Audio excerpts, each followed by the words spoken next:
भगवान बार बार गोपियों का स्मरण करके, ग्वाल वालों का स्मरण करके, यशोदा जी का, नंद जी का स्मरण करके विकल होते तो उद्धव जी समझाते।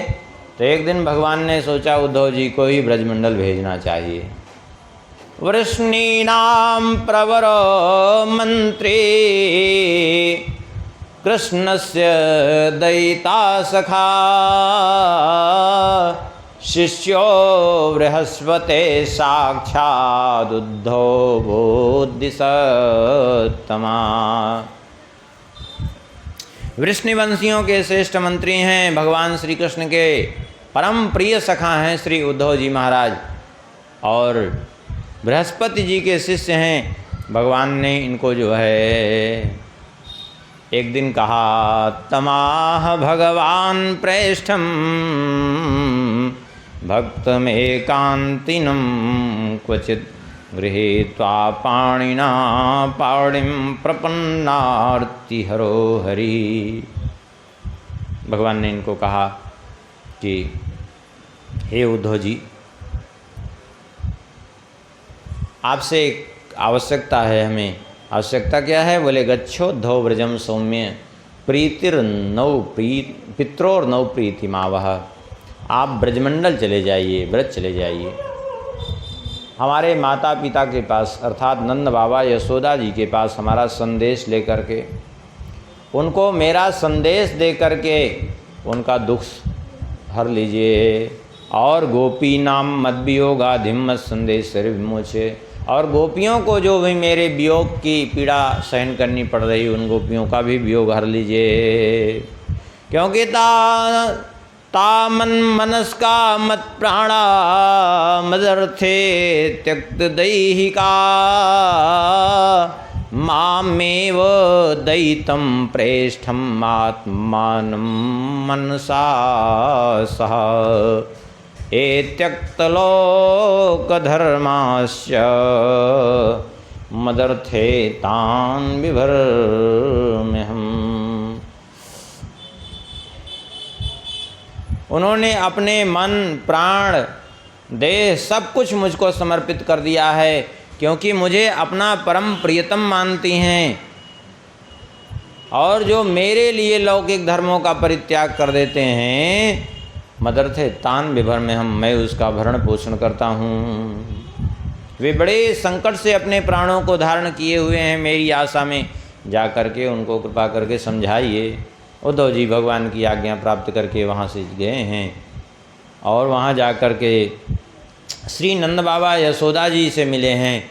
और नंद बाबा यशोदा जी ने कुशल समाचार पूछा है। लेकिन गए थे यहाँ से ब्रह्म ज्ञान देने नंद बाबा यशोदा जी को, लेकिन उनकी विरह दशा देख करके, श्री कृष्ण के प्रति इतना अगाध प्रेम देख करके उद्धव जी का साहस नहीं हुआ कि उनको ब्रह्म ज्ञान की शिक्षा दे सकें। अब अंत में इधर प्रातःकाल अंधेरा होने पर ये पहुँचे थे वहाँ। प्रातःकाल जब रथ द्वार पर देखा तो गोपियाँ कहने लगी, ये रथ किसका है? स्वर्णमय रथ। एक ने कहा, कहीं ऐसा तो नहीं अक्रूर आगतः किंवा या कंसस्यार्थ साधका, फिर से तो अक्रूर नहीं आ गया जो कंस का काम बनाने वाला है, जो हमारे श्याम सुंदर को मथुरापुरी लेके गया था। दूसरे ने कहा, अब क्यों आएगा? अरे बोले, आएगा क्यों नहीं, अपने स्वामी की प्रेत क्रिया करने के लिए फिर हम लोगों की ज़रूरत होगी कि मार करके हम लोगों को। ऐसी बात कर रही थी, तब तक इनको देखा। तम वीक्ष्य कृष्णानुचरं व्रज स्त्रिया प्रलम्ब बाहुं नवकंजलोचनम पीताम्बरं पुष्करमालिनं लसन्मुखारविन्दं मणिमृष्टकुण्डलम्। गोपियों ने देखा कि श्री कृष्ण से ही इनकी वेशभूषा आकृति सब मिलती जुलती है। आजानुलंबित भुजाएं हैं, गले में कमल पुष्पों की माला है, कानों में मणिजित कुंडल है। ये सब देख करके गोपियों ने समझ लिया कि भगवान श्री कृष्ण के परम प्रिय हैं ये। गोपियाँ निकट आई हैं, विचार करती हैं आखिर ये हैं कौन।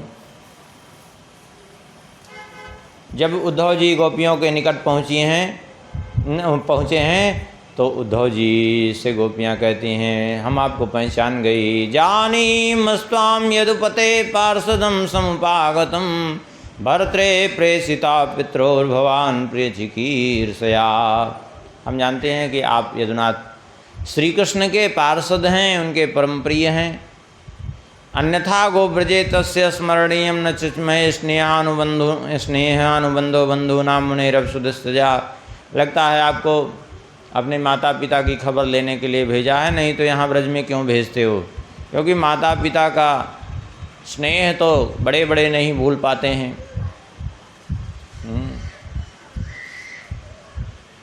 सच ही कहा था उस पिंगला वेश्या ने कि आशा ही परम दुखम नैराश्यम परम सुखम।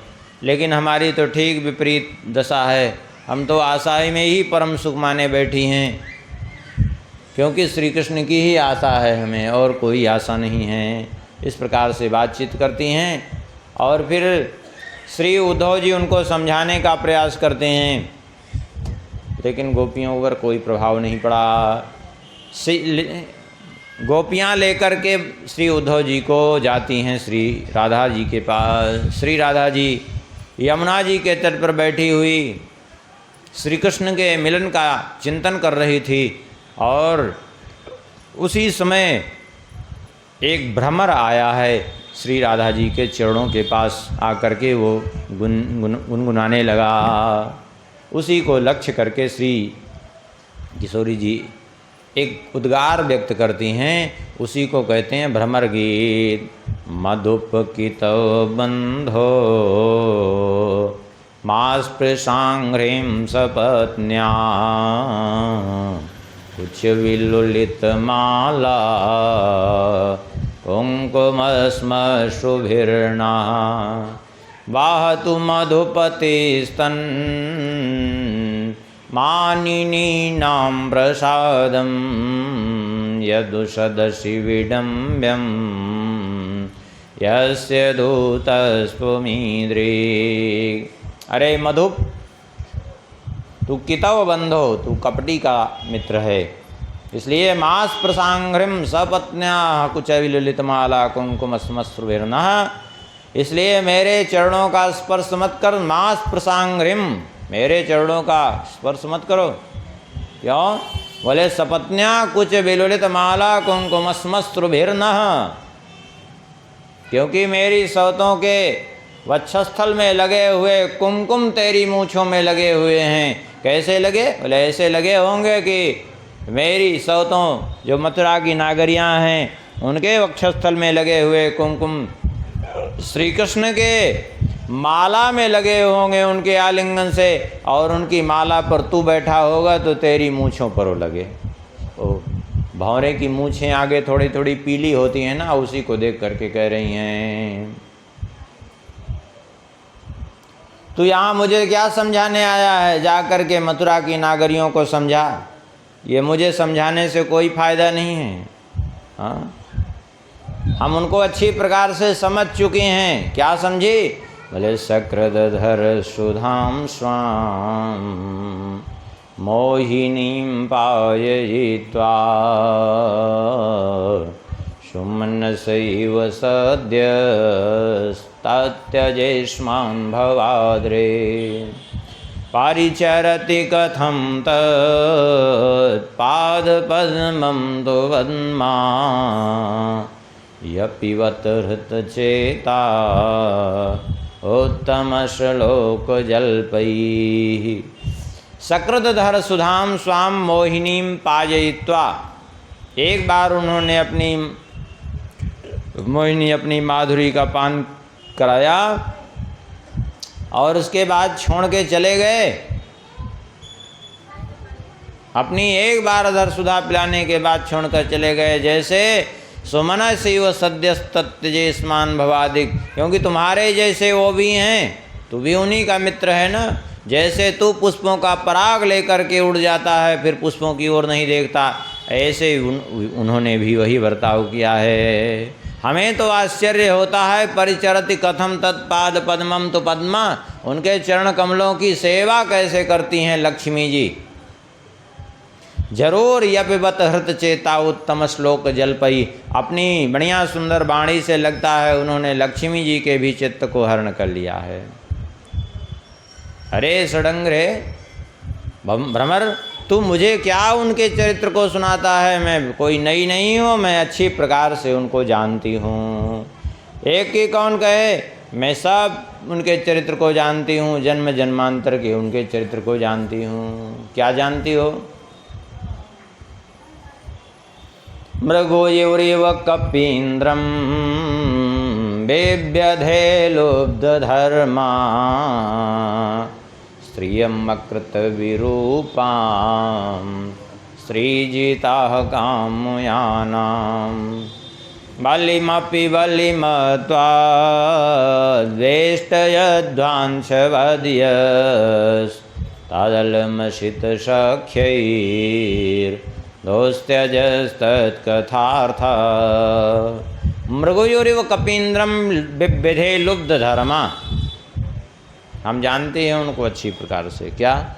अरे इनके इस जन्म की नहीं, पूर्व जन्म की भी स्थिति जानते हैं। पूर्व जन्म में जब ये श्री राम जी के रूप में अवतार लिए थे, श्री राम जी का स्वभाव सारा जगत विख्यात है। क्या? बोले सबको कहा था राम सुठ साधु, श्री राम जी परम साधु। लेकिन उस रूप में भी क्या किया इन्होंने? बोले झगड़ा हो रही थी बाली और सुग्रीव के बीच में पड़े ये, और बीच में पड़ करके इन्होंने बाली को बाण मारा व्याध की तरह। और तो और उस बेचारी शूर्पणखा ने क्या बिगाड़ा था? स्त्रियमकृत विरूपाम स्त्री जिता कामयानाम। शूर्पणखा को विरूप कर दिया। अरे वो विवाह करने के प्रार्थना करने ही तो गई थी। अरे विवाह नहीं किया तो न करते, लेकिन खुद भी नहीं किया, दूसरे के भी लायक नहीं छोड़ा, उसको नाक कान साफ करवा दिए। देखिए ये अत्यंत प्रेम की स्थिति में उपालंब है, इसमें कोई ऐसा नहीं कि दोष है। भगवान जो करते हैं अच्छा ही करते हैं। उपालंब ये प्रेम की वैचित्री की स्थिति में ये उपालंब दे रही हैं, क्योंकि अतिशय प्रेम की अवस्था में कभी कभी गुण भी दोष दिखने लगते हैं और दोष भी गुण दिखने लगते हैं, दोनों ही स्थितियां होती हैं। बाकी तो शूर्पणखा को सभी जानते हैं। शूर्पणखा गई थी भगवान के साथ छल करने। बताओ क्या कह रही थी भगवान से? बोले ताते अब लग रहे हूँ कुंवारी, मन माना कछु तुम्हें निहारी। क्या ये बात सही थी क्या? हाँ, अरे कुंवारी नहीं थी, वो वृद्धा थी, बुढ़िया और विधवा थी ये। इसके पति का नाम था विद्युज्जीह, रावण ने ही वध कर दिया था उसका। हाँ, और जाके कह रही थी, और वो भी थोड़ा बहुत नहीं, 5.5 करोड़ वर्ष की बुढ़िया थी ये।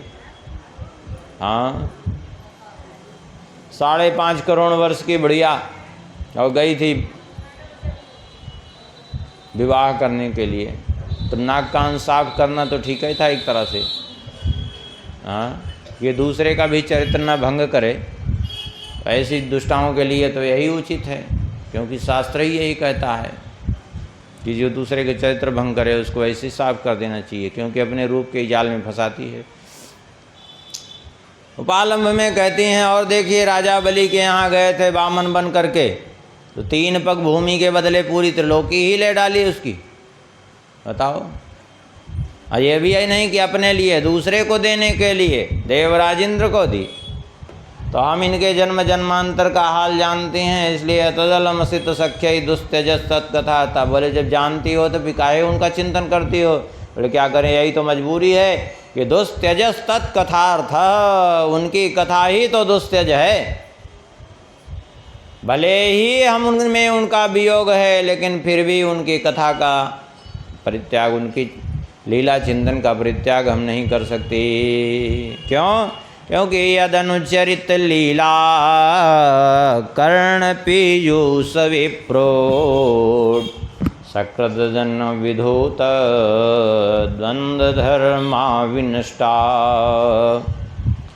सपदि गृह कुटुम्बं दीनमुत्सृज्य दीना बहव इव विहंगा भिक्षुचर्यां चरन्ति।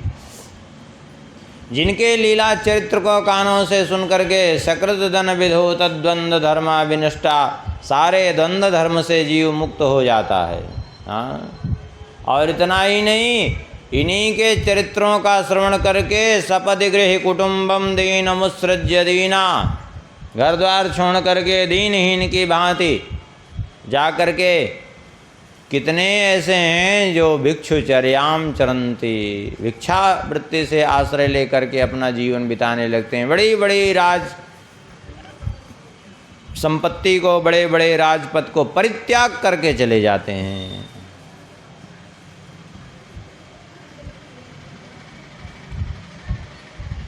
इस प्रकार से उपालम फिर उसके बाद कहने लगी, अरे भ्रमर, तुम इतनी देर से गुनगुना रहे हो, थक गए होगे, अपनी ओढ़नी बिछा दे, लो बैठ जाओ इस पर, बताओ वो सकुशल से तो हैं, कब आएंगे। इस प्रकार कहने लगी।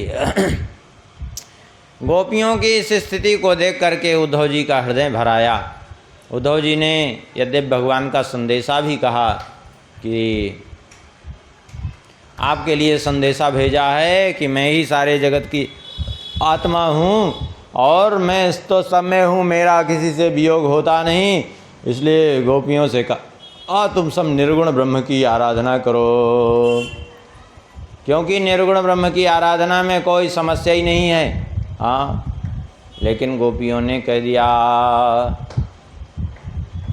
एक बात बताओ उद्धव जी, हम किस मन से निर्गुण ब्रह्म को, किस मन को लगावें, क्या मतलब है? बोले उद्धव मन न भये 10-20 मन तो है नहीं, एक ही था। एक हुतो सो गयो श्याम संग को आराधे ईस, उद्धव मन न भयो 10-20। इंद्री शिथिल भई के सौबिन, ज्यों देही बिन शीस। इंद्रियां श्री कृष्ण के बिना उस तरह से शिथिल हो गई हैं जैसे, कैसे? बोले जैसे आत्मा बिना शीश के, शरीर बिना शीश के होता है। आशा लगी रहत तनु खासा, जीजो कोटि बरीस। लेकिन आशा लगी हुई है उनसे मिलने के, इसलिए जीवन धारण किए हुए हैं। और तुम कहते हो कि हम उस निर्गुण ब्रह्म में लगावें, तो लगावें कौन सा मन? एक ही था, वो है ही नहीं है। उद्धव मन न भये 10-20। तुम तो सखा श्याम सुंदर के, सकल जोग के ईश। सूरदास वारस की महिमा, जो पूछे जगदीश। उद्धव मन न भये 10-20।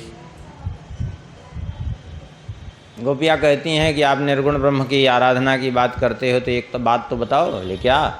बोले निर्गुण कौन देश को वासी, किस देश का निवासी है वो निर्गुण? मधुकर हंसी समुझाए सूह दे, बूझत साँच नहासी। निर्गुण कौन देश को वासी, को है जनक जननी को कहियत, कौन नारी को दासी। कैसो वरण भेष है कैसो, के ही रस में अभिलाषी। निर्गुण कौन देश को वासी। पावे गो पुण्य कियो आपनो, जोरे कहें गुगासी। सुनत मौन कह रहो ठग्यो, सो सूर सवे मति नासी। निर्गुण कौन देश को वासी। सब देख करके उद्धव जी का हृदय ही पूरा बदल गया। कहाँ तो ज्ञान की बात करते थे और कहाँ उद्धव जी की ऐसी स्थिति हो गई कि उद्धव जी ने स्वयं ही भगवान से प्रार्थना की, हे प्रभु हम तो यही प्रार्थना करते हैं क्या, आशा मोह चरण रेणुजुषाम हम श्याम वृंदावने किमपि गुल्मलतौ सधीनाम या दुस्त्यजं स्वजन्मार्य पथं च हित्वा भेजुर्मुकुंद पदवीं श्रुतिभिर्विज्ञाम। हम तो यही चाहते हैं किसी वृंदावन में किसी रूप में गुलमलता औषधि के रूप में ही हमें जन्म दे दीजिए, हमारा जीवन धन्य हो जाएगा। और वंदना किसकी कर रहे हैं, बोले वंदे नंद ब्रज स्त्रीणाम पादरेणुम भीष्णसा यासाम हरिकथोद्गीतम पुनाते भुवन त्रयम। नंद ब्रज की गोपिकाओं की चरण धूलि की वंदना कर रहा हूँ, जो तीनों लोकों को पवित्र करने वाला है और सदा सर्वदा पवित्र करता रहेगा। इस प्रकार से प्रार्थना की। वहाँ से वापस आए और भगवान को सारी खबर सुनाई। भगवान ने कुब्जा की इच्छा भी पूर्ण की, जाके अक्रूर जी की भी इच्छा पूर्ण की। अक्रूर जी को हस्तिनापुर भेजा है और अक्रूर जी ने हस्तिनापुर जा कर के भगवान की इच्छा से धृतराष्ट्र को समझाने का प्रयास किया है कि आप समझ जाओ, कम से कम जो है उन पर अत्याचार पांडवों पर मत करो। लेकिन धृतराष्ट्र को बात समझ में नहीं आई। धृतराष्ट्र ने कहा अब जो होगा तो होगा, क्या किया जा सकता है, होने को बात खत्म कर दी। और यहीं दशम स्कंद का पूर्वार्ध संपन्न होता है। उत्तरार्ध में प्रवेश करेंगे। थोड़ा सा भगवान के नाम का कीर्तन कर लें, उसके बाद फिर आगे चरित्र में बढ़ेंगे।